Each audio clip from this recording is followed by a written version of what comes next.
पूरे 2 वर्षों के पश्चात भोले शंकर की कृपा से, बर्फानी बाबा की कृपा से आज इस बार अमरनाथ यात्रा प्रारंभ होने जा रही है। न्यास अनेक वर्षों से इस यात्रा के लिए प्रशासन के साथ मिलकर, बोर्ड के साथ मिलकर प्रयास करता है कि यात्रियों की सुविधा के लिए प्रयास किए जाए और उनकी यात्रा को किस प्रकार से सुलभ बनाया जा सकता है, ये सारे कार्यक्रम जो है वो लिए जाए। श्राइन बोर्ड न्यास के साथ कोऑपरेट करता है। हमारी भी कोशिश रहती है, प्रयास रहता है कि एडमिनिस्ट्रेशन उसी प्रकार से चले जैसे यात्रियों की सुविधा का सारा ध्यान रखा जा सके। इस बार की यात्रा भी 30 जून को प्रारंभ होने जा रही है। जम्मू से 29 जून को पहला जत्था यहां से निकलेगा, जो 30 को वहां जाकर के भोले शंकर के दर्शन करेगा। यहां अनेक स्थान हैं जहां पर यात्रियों के ठहरने का प्रबंध है, उनके भोजन का प्रबंध है, अनेक सुविधाएं जिनसे उनको लगे कि यात्रा जो है सफल हो जा रही है और उनके ऊपर भोले शंकर का आशीर्वाद है। उसी प्रकार से 2 स्थान हैं जहां साधु संतों के ठहरने का, उनके भोजन का, उनकी रजिस्ट्रेशन का प्रबंध किया जाता है। एक तो पुरानी मंडी है, दूसरा गीता भवन है।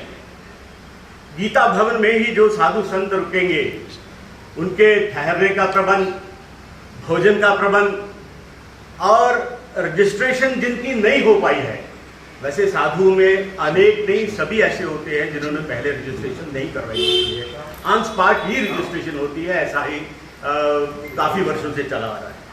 तो इस बार भी गीता भवन में भी जैसे पुरानी मंडी में रजिस्ट्रेशन का उनका प्रबंध है, वो सारा प्रबंध गीता भवन में भी रहेगा।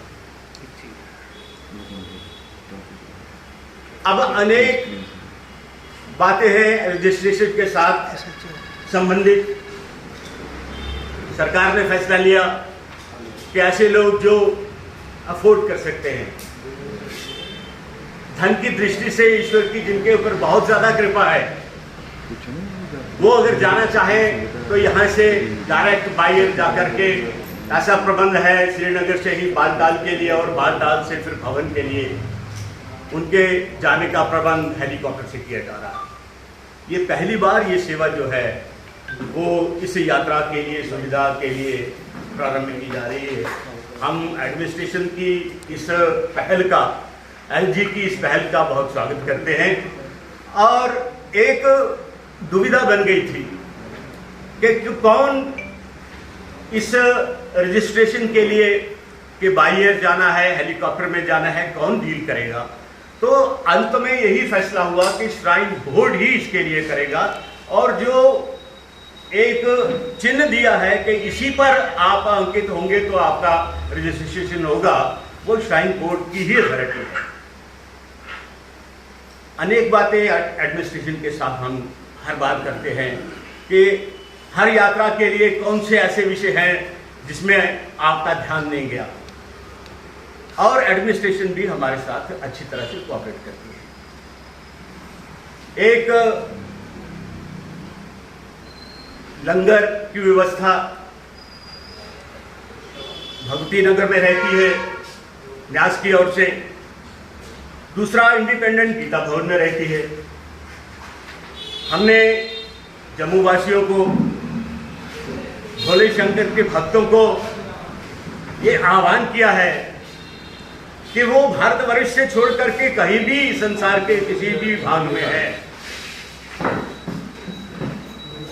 वो अपने मन में ये विचार करके आए कि हम भोलेनाथ के दर्शन के लिए जा रहे हैं, कोई भी अड़चन उसमें पैदा होने वाली नहीं।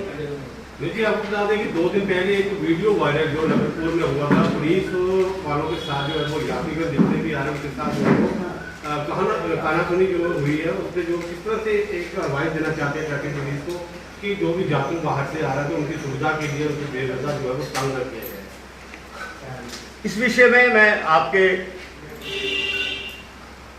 समक्ष ये कहता हूं कि एडमिनिस्ट्रेशन के डिविजनल हेड, डिविजनल कमिश्नर साहब के साथ कुछ दिन पहले वार्तालाप हुई थी और ये विषय जो आपने कहा है इसको उठाया गया कि यात्री अपनी बस लेकर के, यात्री अपनी पर्सनल गाड़ी लेकर के लखनपुर तक आता है, लखनपुर में भी उसको रोका जाता है, कठुआ की बाउंड्री पर भी रोका जाता है, सांबा में दाखिल होता है फिर रोका जाता है। तो अनेक स्थानों पर रोक करके उसको आप क्यों कष्ट दे रहे हैं, इसका कोई प्रबंध हो नहीं सकता। तो एडमिनिस्ट्रेशन ने ये मान लिया है कि एक बार लखनपुर में जिसकी चेकिंग हो जाएगी उसको एक चिप दी जाएगी। उस चिप के सहारे एडमिनिस्ट्रेशन ये देख सकेगी कि ये व्यक्ति जब उसने यात्रा शुरू की लखनपुर से और लखनपुर तक जब वापस आया यात्रा करके के कहाँ कहाँ ठहरा, उसकी एक्टिविटीज क्या थी, उसको कोई कष्ट तो नहीं हुआ। अगर हुआ तो वो उसके लिए उन्होंने प्रावधान बनाए हैं कि वो दूर करने के लिए उन्होंने नियुक्तियां की है कुछ लोगों की। तो ये विषय है तो गंभीर, लेकिन इसकी गंभीरता को ही देखते हुए हमने ये विषय उठाया था और इसका बिल्कुल संज्ञान लेते हुए उसका निवारण कर दिया गया।